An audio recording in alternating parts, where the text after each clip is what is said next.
Hello, everybody. I'm live 5 seconds early. It's Brad Tassell, 1000 Marriage Questions. Are you doing okay today? Is your marriage going okay? I had 2 donuts today, 2 Krispy Kreme donuts, and I haven't had donuts in over 6 years, but it's getting to the point where I just can't justify not eating them anymore. So I hope you're doing okay. We've got a great show today. 2 questions, one out of the bucket. Here's the bucket. I hope you're ready. Let's dig in and see what our first question is going to be. Our first question right here. I haven't even looked at it yet. What is the, I'm going to have to turn it around. What is a good age to talk to your children about sex? Well, we get that question a lot. The second question, too, by the way, and I hope Donna and Doc are listening, is I was talking to some people today who are stuck in a small apartment, and it's 2 levels, but it's small, and they were arguing about how much percentage of work each person should have in the marriage. And they were arguing it should be 50-50, 50-50, 50-50. And I disagree with that wholeheartedly. So let's start the show, bring it in, and we'll see what people think. 1000 Marriage Questions. 1000 Questions is an entertaining discussion of marriage. We aren't telling you to do or feel or change anything about your life. Really, just listen and enjoy. And if you need real help, find a professional for your specific problem. We don't know you. How could we speak to your deal? Okay, have fun.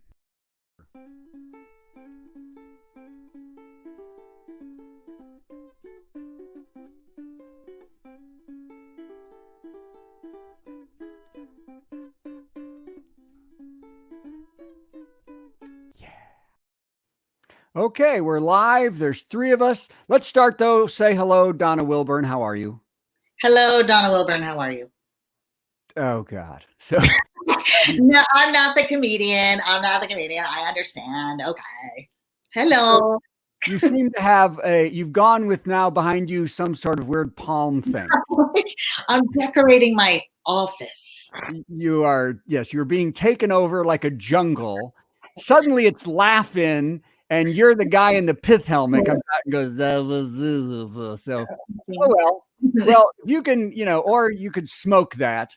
And of course, so Donna's here. And of course, if you're looking down, you see Doc Garvin. By the way, he wants everyone to know that Doc has been his nickname since he was 5.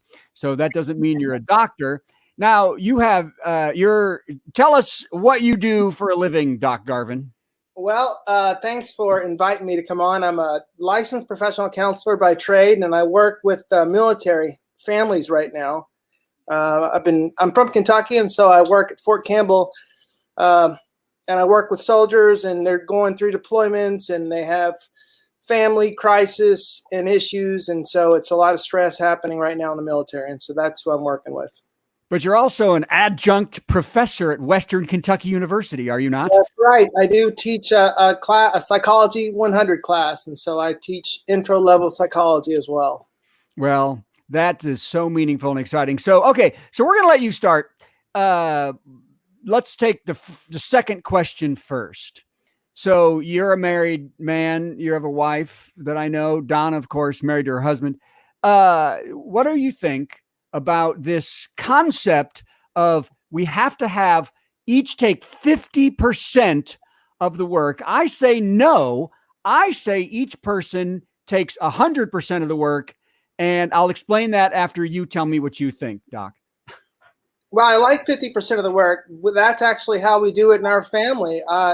I do, I'm a therapist and my wife's a teacher. And so, we balance life that way and it works out for us, So I like 50-50. Okay. Donna, what do you think of 50-50? No, I don't even think it's possible. So I think divvying up like who does what and when and how is like a discussion that changes. Different things can happen. Like I don't do laundry. My husband likes to do laundry. So that becomes his, and I do cooking. He hates cooking. That becomes mine. But running a household is a team effort to me. So there may be times where one person is doing more than the other. There may be times when one person is doing less than the other. So I don't think there's a clear line that you can even bank on. Well, and when I'm talking about this, and I understand what Doc's saying too, because he kind of echoing what you just said, but in kind of the basic terms, I say, and you're right, I can't do everything. I might not do as much, but I think depending on, because the example this guy set was that he keeps asking his wife, he does this, she does that, but he looks down at the dishes. She's on a meeting on Zoom, and she has taken her dishes with all the food kind of in them and just put them in the sink. And he has asked that she put the dishes in the dishwasher. So put the stupid dishes in the dishwasher. She's on a meeting. If each person is trying to do 100% of what they can do when they see what needs to get done, and you both do what you do best, then you're never going to have a problem. Why is he complaining about 4 dishes in the dishwasher? I mean, sitting in the sink, when at this time, when she's on a meeting, just put the damn dishes in the dishwasher this time. She'll do it next time, or when she sees you. Hold on a second, because like I hear what you're saying, but there's the minimal understanding in any home is that you clean up after yourself. Like she has to clean up after herself. She might not want to put it in the hold on. Do not think you're married to someone who doesn't clean up after themselves. You just wait. In this situation, she had a meeting in like 5 minutes. She had just finished eating, quick lunch. She said him, she would have gotten him later. After her meeting in 5 minutes, she'd have cleaned him. But since he's already standing at the sink, instead of complaining to her while she's in a meeting about the dishes, in this case, I'll just put them away. I may have underlying stuff there, right? No halfway normal couple is going to be complaining about something so stupid. That's right, Doc. Well, I don't know. I disagree. I think people complain about whatever they can, especially now that that's all we have is basic dishes in the sink all the time. So my situation is my wife, we have a sort of an open concept house. And so my office is right next to my wife's, and I can hear her work. And so when she's on a Zoom meeting, I can hear all of that. And that becomes an issue. I tell her to turn the volume down. Brad, I get what you're saying with 100%. I like to think about, that if I just take care of everything 100%, then she'll take care of everything 100%. And then it becomes about the kids, which is a whole different story. Well, yeah, kids got a whole new, Well, and if you're not, again, I would say the same thing with the kids. You're both in 100% with the kids. Whoever is available for this now does this. You don't hold off because somebody's in a meeting doing something that the kids need because that's the other person's job. No? We're supposed to be a team, guys. That's what I'm saying. You're a team. So everybody takes the mantle when the mantle needs to be taken, as opposed to having this list, that, well, the kid needs this right now. You're in a meeting, but that's your job usually. So forget it. I'm not doing it, even though I'm totally capable of doing it. And I could right now. Right. But Donna, to your point, I think we're all a team, but some teams are winning and some teams are losing. And I think in order to be a winning team, it's important to acknowledge when things aren't happening and to be able to say something, to my wife whenever I think usually she's saying something to me and I'm able to sort of most of the time take the feedback. Well, and my point is it's the people who have to decide who's winning and losing. Everybody should be winning, because we have a saying that if one person is not satisfied, the relationship is not good. I always thought if the wife's not satisfied, the relationship's not good. Isn't that just go just if mom's not happy, happy wife, nobody's happy. Yeah. So let's leave it at that. I don't know. Okay. So, let's move on. We all disagree, or we all disagree. We have 2 therapists about to go at each other's throats. Okay. What is a good age? And I think we've even had, this is how many times this kind of stuff appears. Because we had one that asked about, I don't know if I did this on this show, but I had one is 15 a good age? Did we do that one, Donna? Did we pull that one? How do you talk to a 15-year-old parents? What do you do if they walk in on you? No, we did that, but did we before weeks ago? Because I had this question recently, and maybe it wasn't with you. how do you talk to a 15-year-old about sex and dating? And I said, well, if you wait till they're 15, you're going to do it at Lamaze. So, yeah. So, okay. What is a good age to talk to your children about sex? And I say a very young age, but appropriately. What do you think, Doc? I don't know. I'm going to say whenever they can understand language is when you start to talk about it. And it depends if you're a boy or girl. Donna, does it depend if it's a boy or girl? This is like, it's a body function. So it's normal life experiences, but it's also like how we come to this planet and all that. So I'm with Doc, with you kind of start the conversation, not like, it's not talk about sex. It's talk about the whole process and different aspects of intimacy and baby making and all this kind of stuff. So I guess the birds and the bees idea, but I'm with him. You start early. You have to like identify body parts, and like you have to move a little, like as they grow, different questions come up, then, kissing. And so the discussion's an ongoing discussion. When does the stork come into it? Is that do what? Never. When does the stork come into it? Yeah, that's a lie. We try not to lie. I'm still with the stork. Well, the stork had sex with mommy. Okay. Yeah. If that's what you can handle, that's what you can handle. Stork. That was, yeah. That's what they told. That's what the kids told me when I came home. Mommy says the stork brought the kids, and the stork looks like Uncle Jim. So anyway, I know. I'm so sorry. Well, my thing about this. So. Well, now, and who has this talk? Because now Doc has 2 boys. Right. I have a girl. Mm-hmm. And there was a level of sex talk that my wife and I both had with my daughter. But then it came to the point where when my wife really kind of took over the whole, as she became a teenager and the pill, and because she knows what it's like to be a young girl, either being pressured to have sex or stuff like that, where if it was a boy, I would be more apt to probably do that. Yeah, and for me, because we have 2 boys, it's a lot of it comes to me, honestly. My wife says, will you talk to them about this and that? But I think sex is almost, for where we live, a little bit too open, because, it's kind of like we say, lock the door when you're masturbating kind of thing. It's like we talk about that stuff in this house. And that's, that's the way that this house has always been. And I think it's my children are relatively sane and relatively healthy as far as sex goes.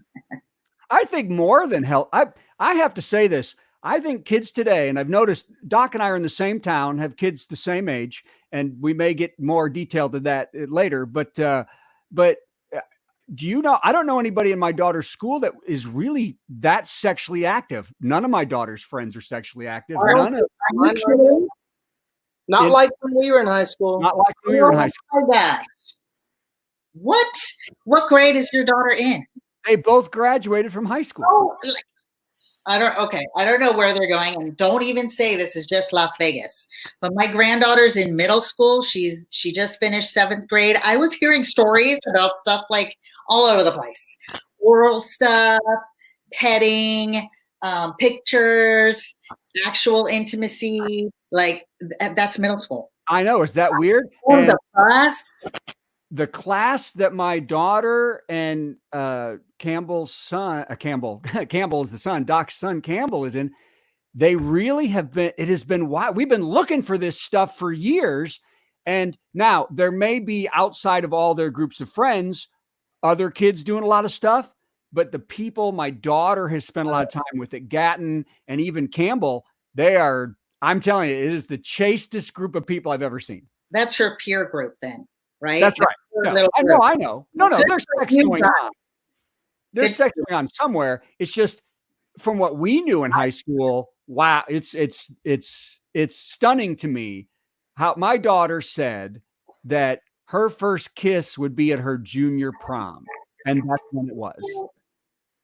Huh.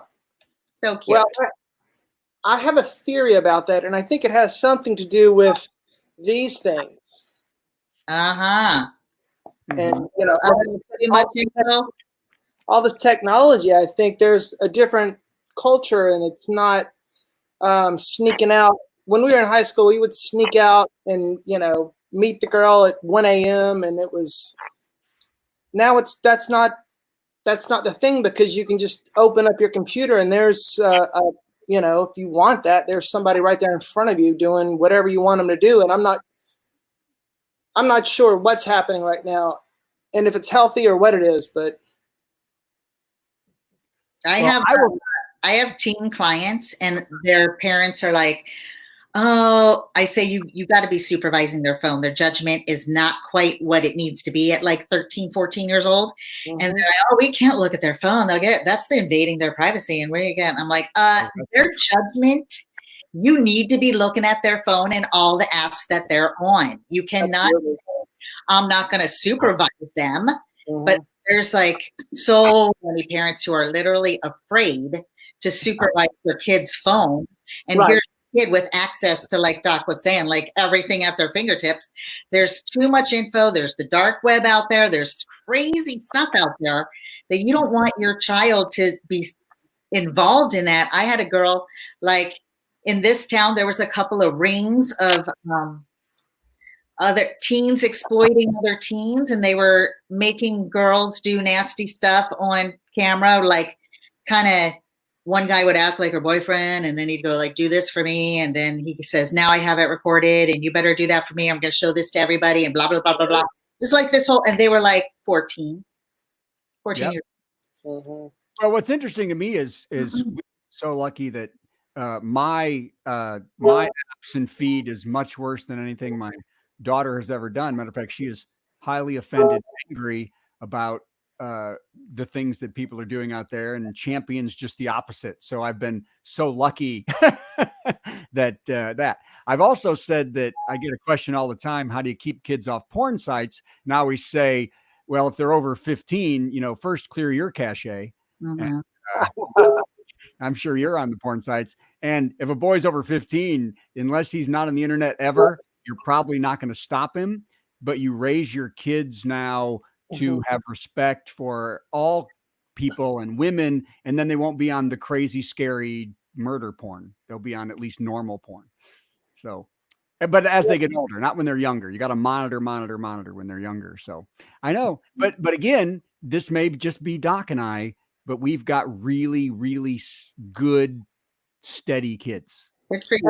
And I think it's really a question of, when you talk about things like porn, it's more of a question just being able to talk about it, like say the word porn and say, well, is it healthy porn, or what are you using it for? And, and so it's a conversation that in a lot of different families, people are just, they want to avoid it or deny it or whatever. And it just never gets talked about.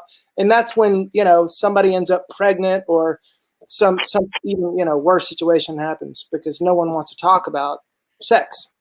Yeah. Well, that's why I like that you mentioned lock the door when you masturbate, because you need to have these discussions and letting them know it's okay to be, your own body is yours. You know what I mean? And there's nothing shameful about it. It's not a sin. There's no, Yeah. So I'm going to show a video right now of, okay. So anyway, hey, I'm going back to the bucket. What I love is the ones where, Doc, I don't know if you've gotten this email, and I don't even, there's nothing on my things, but I got an email that said, we've got a video of you doing this to porn, and if you don't send us money. What? Yeah, see, women wouldn't get this. If you don't send us money, we're going to put it on the internet. And I sent back a thing. I said, do I look okay? What do I look? Hey, if I look good, I'm an actor. I have no problem. If you have a video of me doing this, you just put it up there and make me famous. Okay. I just pulled another thing here to do. Here we go. It says, how can you, this is going to be, how can you get your kids to help out around the house like my husband does? Wow. Meaning he works and the kids never help. So we talked about this kind of stuff before, is you trained them that way. Yeah. You trained them to not help. What do you mean that the husband did this? No, the husband's helping. The kids aren't helping around the house or doing their chores. Oh, because mom's doing everything for him. Yeah. Well, no, dad is helping and mom is helping, but the kids aren't doing their chores. Because they don't have to. Right. Well, that's been an interesting one in my household, because we have chores and they're very simple chores. And I feel like my kids should be doing more, but there's really not more to do. Yeah, So, you don't have a lot to do in your house. well, it's take out the trash and it's, and so, yeah, there is that. I don't know if, I do have one kid that's really clean and almost, obsessive about cleanliness, and one that's completely opposite, very artistic and very messy at the same time. We've and got if I told him all the time to clean up after himself, it wouldn't go well. We take our, what do they call it? They say you pick your battles. Right. Choose your battles. And so as long as the basics get done, you're always going to be bugging people about doing things. And then in life, they get better. I was terrible growing up, and then I turned into somebody who cleaned and did really well. Like right now, my daughter's going through her entire closet, every piece of clothing she owns, to see what she can keep. And it's taking a long time, and we keep putting her back on it, but she is doing it. So I think it's always a work in progress, but you can't just forget it and let it go. All right. So I'm going to give like how I did it. So my kids are like 30 and 31 now, and I have a granddaughter who's 12. Mm-hmm. I never even use the word chore. I don't think of it like that. I think of it, we got stuff to do. So let's do this, let's do that. And I'm not a slave or a maid. So, and we can't go have fun time until we get this stuff done. So it was always like, well, I need your room to be clean before we go to the water park or something. And if you don't want to go to the water park, then fine. Like, that saves me money. But of course they want to go, so they'd make sure their room is done. I'm like, guys, it's getting late. If you're not done in like the next half hour, we're not going. And so they'd be like, faster. Mm-hmm. But I didn't do the chores thing. I did okay, it's time to get ready for bed. Let's clean up our mess. Or, okay, it's time here's your laundry. You need to put it away. Like, it wasn't a chore. It was just, we're managing the house and cleaning up stuff and trying to keep it. My house is tiny. I have an 1,100 square foot house, and we had 2 big kids in here. So we can't have a mess, because it would like turn into a hoarder house within like a day. Well, Doc has a Olympic sized pool and a huge palatial mansion. So and made service everywhere. Yes, he has help come in. So, okay, I'm going to ask this question, and then I'm going to do 2 ads, and then you guys think about this question. It's basically, I just pulled it out. It's basically kind of like the question we just had, but more specific to how you would deal with this specific thing. What is the right way to confront your 16-year-old daughter when you find a half-empty bottle of tequila and condoms in her room? Hold on. Voted Michiana's #1 restaurant, Doc Pierce's will open on Monday, May 18th, 11 a.m. to 8 p.m. Carryout will also resume with service to your car or walk-in. Come in and enjoy all Doc's classic dishes and appetizers, plus daily specials and drinks. Call 574-255-7737 for reservations, carryout, or curbside. We politely request that all guests wear a mask while entering and exiting the restaurant. Our goal is to ensure the safety of both our staff and our guests. Doc Pierce's The Doctor is In. Hannibal Greatneck III walked into his new 6th grade class, and there was a cage. It sat among the desks like a benign tumor everyone had learned to try and ignore. There was a mystery here, and Handy was just the 11-year-old detective for the job. Don't Feed the Bully, the best-selling tween novel by Brad Tassell. Get it on Kindle or paperback at Amazon.com. Doc, every other week I've tried to sell my sex book, but now I'm trying to sell the Don't Feed the Bully book. Has Doc heard of your sex book? What? I've heard of your sex book. What is your sex book called? It's called You Did It Where, the Strangest Places People Have Sex. And what I did was, for 6 months on the road all over the country, I gave questionnaires. Where's the strangest place you've had sex? And I would I got thousands of answers, and they all sucked. But about 100 of them were interesting. And then, if it was interesting, I talked to the person, and I said, because I read them right in front of them, so I could do it. I said, "Tell me the story." And if they could tell me a real story, very specific and clear, I would believe them, and I would use that. And then I took the sex place, wrote a joke, put a little book together, had some publishers interested, but they didn't offer me enough money. So I did it through my publisher. And then we sold 50,000, 75,000 copies. And then a couple of years ago, I thought, I'm going to put it back. I'm going to put it on Kindle. And Doc, you muted yourself. Okay, there you go. I've got it written down. Okay, go ahead. So, but of course, Don't Feed the Bully is the book that every kid should read. So, okay, get back to this though. Your kid is 16. Your daughter's 16. You just found the half empty bottle of tequila and the condoms in her car. It says in her car. How's that talk go? Who wants to go first? Not me. Go ahead, Donna. Okay. Well, that would be a hi there. We need to have a talk. Then we talk. And I would say I'm honest. I'm not going to lie. I'm like, it's kind of garbage out of your car, and look what I found. And we need to talk about like what your thought process is about alcohol use and intimacy. And I want to make sure I want to know what's in their head. It's not about the alcohol and the condom. It's about like, okay, this is a red flag for possible substance abuse, unsafe intimacy. So I'd more like, I'm not one to get dramatic and react. So I'm not going to go like, oh my God. I would just say, I think we need to have a talk, and let's go hang for a bit, because I need to get to know being safe. She's being safe. She's got the condoms.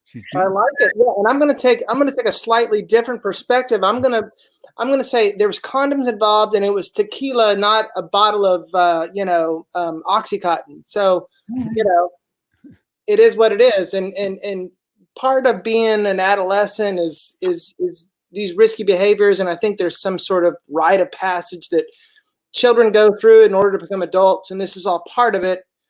So while saying all that, I don't know. I want to know what you think, Brad, because you actually have a daughter. Yeah, but my daughter she doesn't do any of these things. She doesn't drink. She's really, Doc, you know her. They're not thinking about sex. They're not it's such she's so incredible with all these things that I don't even know what to think. But here's what I would tell you. Shocked. I would be shocked. Well, I'd be like, yeah, hey, come on, have a little party. I think we're pushing her to do more. Why don't you, you need to do a little more. So anyway, why aren't you drinking? What's wrong with you? Go buy it. We'll buy the alcohol. Well, what are you doing? So first of all, like my dad would do, and he did all the time with my brother and sister, because they were drunks at that age and all about the sex. And he would first of all say, you can't do it in the house, in my car, you know what I mean? You have to be responsible. Even if you're going to do this, you better be doing it responsibly and understand what the consequences are. And then he would basically say, I don't mind you, but you better not drive drunk. You better call me if you're going to be drinking, if you're going to be out there drinking. And my dad bought me a pack of condoms when I was 16 and said, hey, look, I don't know what's going on, or you're not. And I wasn't even capable of having sex till about 17 and a half. My God, I look like a, little late bloomer pig down there. I didn't get any hair till I was 17 and a half. So, and when I pulled those, I wasn't that fortunate. I did not get a box of condoms ever. Guys, I have a question. Like, why is it sounding that it would be a different approach with a boy than a girl? That's right. Is that weird? Yeah, no, it would not be a different approach. I'm saying that I wouldn't buy my daughter or son condoms, but it would be the same approach. It would be, if you are drinking, and I would rather you didn't, do not drive drunk, call me We'll come get you. We're not going to judge you. We're not going to do this. If you're having sex, it better be safe sex. And, because you want to think about your future. We would rather you. Different. And Donna, you have 2 boys, right? I have 2 boys and I have a granddaughter. Okay, so I'm about 10 years prior to you, so I'm looking at you now with a granddaughter, and I think maybe it is a little different. I don't know if that's skewed thinking or what, but I don't have a daughter either, so I'm not sure. I'm gonna have to surrender to someone else's perspective on this. To me, it was my boys, but it was the same conversation. Like, I have realistic expectations. I'm not thinking I'm going to have everyone is going to be a virgin until they're 20 and, whatever. But I think there's healthy ways of trying things and not so healthy. And there's, you get into in this field, you see all the horror stories. So I'm going to be looking for red flags. That's what I'm going to be looking for. So realistic, but still talking about it and looking for red flags. I agree. I also think because at 16, heck, my daughter didn't even want to drive. She didn't have a car at 16. She's 18. She hardly wants to drive now. So, but yeah, be realistic, but you got to be a little worried without going overboard and getting angry and mad and stuff like that. Okay. We're doing one more and then we're going to close her up for the day. Here we go. Here it is. It says, how to convince your husband you're not crazy. I don't understand how that even works. How do you convince your husband you're not crazy? You want to give a scenario or something? How do you interpret that, Brad? How do I interpret how you convince your husband you're not crazy? Lucille Ball. Think back to Lucy and doing just where he comes home and she is in some sort of weird madcap, like I'm taking the kids, little Ricky, and we're going to, I don't know. I have no scenario. I think whoever the person is. They're like, so I'd be like, don't do crazy things. Actually, what I think is going on in this question is this woman thinks a lot of herself, like she thinks, it's like people come up to me and say, they talked to me for 5 minutes ago. Don't put this in your show. And I'm like, you're boring. Why would you are zero interesting to me. So this woman, what? My husband thinks I'm crazy. And the husband's like, no, you're not. You're literally the most normal, bland person on the planet Earth. And I would tell the lady to just really calm down about your life. That's really what I want to say. I don't know. I haven't met a man that doesn't think every woman is kind of crazy. Sometimes. That's kind of why psychotherapy was invented. I mean, if you go back to Freudian therapy, it was basically for these neurotic housewives. That was the whole sort of purpose of, therapy in the first place. I have to own it. We all have some crazy in us. Yeah. We do all have some crazy in us. Especially women. Even the calmest, most logical, most rational woman has some crazy in there. I think. Okay, I understand that.